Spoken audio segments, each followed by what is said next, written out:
Puluhan unit mobil pemadam kebakaran milik pemerintah Kota Makassar diturunkan untuk memadamkan kobaran api. Namun api dengan cepat membakar rumah warga yang kebanyakan rumah semi permanen yang berada dalam lorong.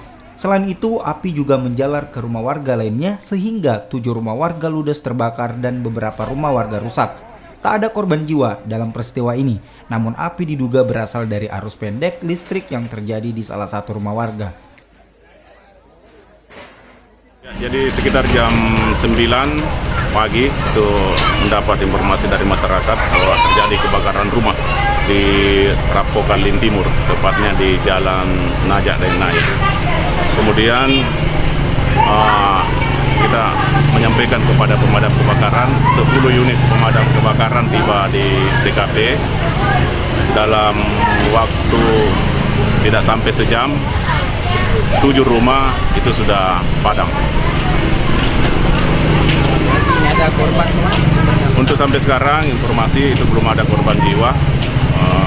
Kemudian untuk masih pendataan rumah-rumah yang terbakar itu ada 7, kemudian rumah-rumah yang